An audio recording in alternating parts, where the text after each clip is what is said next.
ஒரு காட்டில் கொடிய சிங்கம் ஒன்று இருந்தது. பசி இல்லாவிட்டாலும் விலங்குகளை வேட்டையாடும் இரக்கமற்ற சிங்கம் அது. அந்தச் சிங்கத்தை கண்டாலே எல்லா விலங்குகளும் அஞ்சி ஓடிவிடும். இதற்கு ஒரு தீர்வு காண அனைத்து விலங்குகளும் சிங்கத்தின் குகைக்குச் சென்றன. சிங்கராஜா, நீங்கள் வேட்டையாடுவதில் வல்லவர்.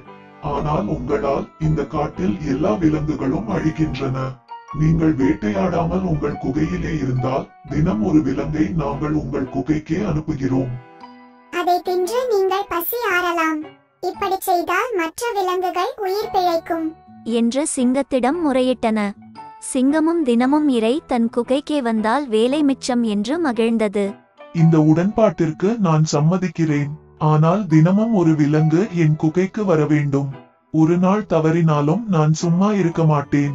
உங்கள் அனைவரையும் கொன்று விடுவேன் என்றது. அன்றில் இருந்து ஒவ்வொரு நாளும் ஒவ்வொரு விலங்கு சிங்கத்தின்